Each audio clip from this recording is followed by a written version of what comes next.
Hey guys, I'm at a new place, but let's not talk about that. Let's instead talk about Sinister Squad. This is the Asylum's world and we're all just living in it. Yes, we're doing another Asylum movie. Look, I started writing the script on this one before I knew who made it. Yes, this one's totally on me, but it wasn't on purpose this time, guys, I promise. Released in 2016 to quite obviously meet the release of the arguably better Suicide Squad, this tells the tale of a group of villains assembled to fight a world-ending threat. Not sure what else I expected there. Apparently, this is actually part of a cinematic universe comprised of 2 other films. Avengers Grimm and its sequel, an obvious Avengers knockoff starring fairy tale characters instead of dead people. And before you say anything, no, I am not touching these movies. Please don't ask me, I'm not strong enough to resist. Now, to be totally honest with you, I didn't think Suicide Squad was that bad. Like, it wasn't good, but it is the only movie to have Slipknot in it. The man who can climb anything. But please bear in mind, I'm saying this from the perspective of someone who has endured way too many rip-off movies. So, things like having actual effects, and proper lighting,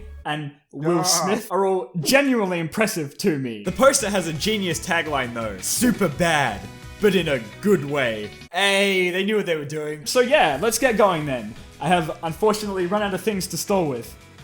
What are we, some kind of Sinister Square? Sinister Squad opens on what appears to be a drug deal between the Pied Piper and Rumpelstiltskin? Just from that sentence alone, I can already tell this is going to be a treat. As I mentioned before, everyone here is meant to represent a classic fairy tale character, but I don't blame you if you don't recognize anyone. Maybe because they look absolutely nothing alike. I take it from the poster, Rumpelstiltskin is meant to be this movie's Joker, so I hope we can expect a performance as brilliant as Jared Leto's in Suicide Squad. Unlike Leto though, they give Rumpelstiltskin these cartoony ass sound effects every time he moves. I'm sure that's never gonna get annoying. Rumble tries to run away, but he gets ambushed by some guy with a knife. Tell him yourself. Oh, dude, no, that's not how that's meant to work! We've made a delightful mess of things, haven't we? It's through the looking glass for you. Oh god, no. To give you a basic run through of how fairy tales in this universe are meant to work, Alice is the head of an organization called the Looking Glass, who deals with all the fairy tale related shit. I assume you're meant to already know this from the other 2 movies, but obviously we skip those because we're just cool like that. At their secret headquarters, they give Rumpel this Hannibal Lecter mask so he finally shuts the hell up. We then get some very lengthy exposition. Please be grateful you're about to hear this from me, because I had to listen to this. Your meddlings brought all sorts of grim beasties and monsters from your world to mine. Basically, Rumpelstiltskin's off-screen meddling has caused Grimm to be released across the world, from wherever the hell it is they come from. And blink twice if we have a deal. This is pain. So here's our epic introduction to the cast. Oh my god, stop! We already know Rumpelstiltskin, so he can fuck off. But next they bring in the big bad wolf. Look, maybe I'm just used to the wolf among us, but my god. The big bad wolf. This movie can't even get character introductions right. Everyone knows it's meant to be, this is Katana! I would advise not getting killed by her! And this is Bluebeard. His beard isn't even blue. That's nice. Goes by Bluebeard, obvious reasons. Has a set of blades he calls his wives. Somehow they Okay, yeah, that's great and all, but can any of these guys climb anything? This is all of them to start with, by the way. Just the 3. Cool. Careful, Piper. We're here to catch a witch. What would a witch want with one of Death's messengers? Ah! What the hell is that? Okay, so I guess they recruit whatever the shit this thing is meant to be. Great. My name's Carabas. Hannibal Witch. She's in love with death. Ah, yeah, I can relate. You know, I really do have to give the actress some credit here. She is really giving this her all. Shame it had to be wasted on Sinister Squad, though. So, within only a few minutes of being in prison, they already attempt their escape. Wow, that looked great. I take it this was meant to be Tweedledum. Or D, who cares? Because his lookalike sure is choked up about the other one's death. So now with the witch on the loose in what was probably the easiest breakout I've ever seen, she goes and revives this guy, I think?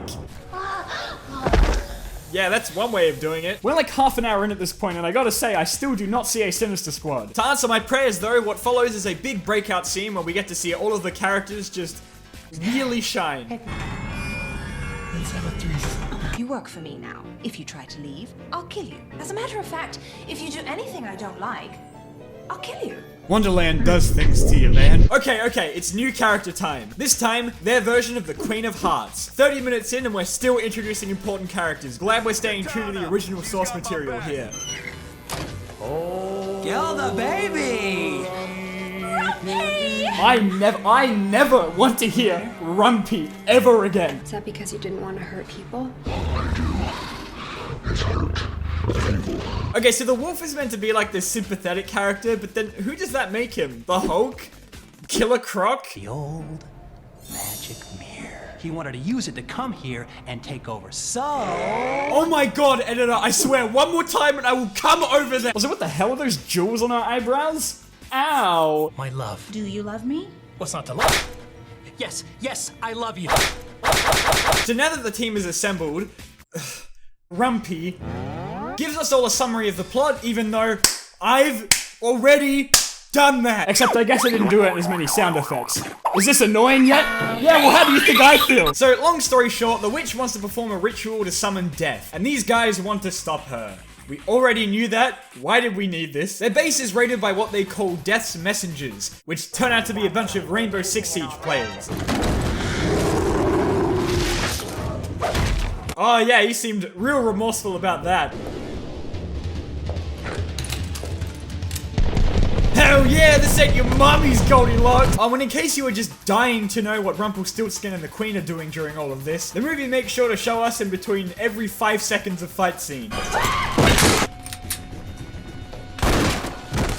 The literal slowest reaction time in history. Now we get to meet the Mad Hatter.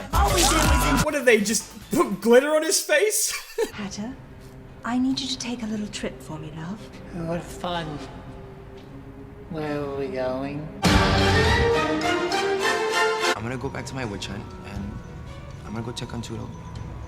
Dumb. His brother's dead, Piper. It's not funny anymore. Yeah, too soon, dude, jeez. So to make up for his insensitive jokes before Twitter finds out, the Piper decides to spend some quality time with the remaining twin. Okay. Alright, big guy. No! Ah, well that's unfortunate. You know, if they were just gonna give Piper a gun after all that, then why the hell was he using this dumbass pipe the whole movie? It is him who manages to capture the witch though, which to be honest turned out to be a lot easier than this movie was making it out to be. About 50% of Sinister Squad from here is just scenes of the villains being tempted by the Death Soldiers to betray the others. And it's just really freaking boring, man. It's cool, baby. I'm flexible.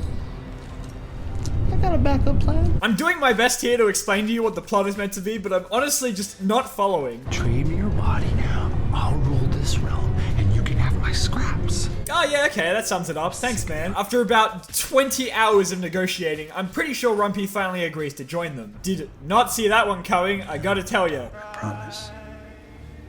We'll be together. What? The evil guy was evil? No way! Man, everyone getting stabbed in this movie. This was your plan? No one did that to your ass. You get stabbed, and you get stabbed, and everybody getting stabbed. Oh my god, Alice, how did you not see this coming? If only there was a way to have suspected his inevitable betrayal. I'm so sorry. You must be feeling just so out of the loop right now. Aw man, how'd you know? Okay, I think this guy is meant to be Death, and this is the part where he explains to us all his evil plan. Do you care? I don't care. So then the witch attacks Rumpelstiltskin. Does this count as a stabbing? Yeah, I'm gonna give it a half point. Hey, Blue Balls is here. Blue Beard's here. There's this thing going on in the meantime where the wolf is turned on Goldilocks, and it all culminates with... Ew, no, why? We good? The two of them then go and save the day against Death and his evil gang of whoever hasn't been stabbed yet. It only took an hour and 20 minutes. God, what is my life? But we finally get to see Alice beat the shit out of Rumpelstiltskin, and it's every bit as satisfying as I'd hoped. Yeah, get him, Queen! Aw, poor Wolf is feeling left out since everyone else was getting stabbed. Hey, we've come full circle! So then Rumpelstilts whatever, who betrayed Alice, then makes a deal with her to betray the witch that he betrayed Alice with, and so he goes to her and gives her a handshake, and then Alice blows him up and it kills both of them. Did you get all that? Good, because there will be a test after this. Alice then dramatically walks toward the camera as the survivors celebrate that they get to live to be stabbed another day.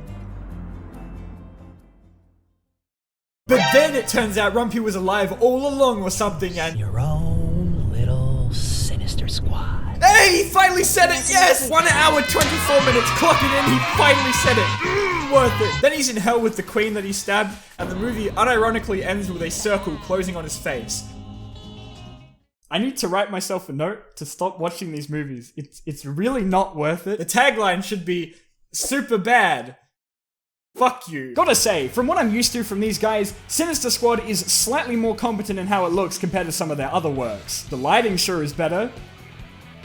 That's about it, yeah. We've upped the budget from adult parody to fan film. I'm sort of proud of them in a weird way. Look at how much my boy has grown. For an asylum film, I guess it's better. It's still not even close to the standard of an actual movie, and while I know budget-wise that's not exactly a fair comparison, it's kinda hard not to do so when they choose to name it after a far more competent product. This is Katana! She's got my back! But visuals aside, I guess the costumes and acting are better. Why am I bothering to compliment this movie? I don't know. The god-awful effects and the entirely nonsensical plot are still there though, just in case you're forgetting who made it. So yeah, overall this movie made me want to commit Suicide Squad.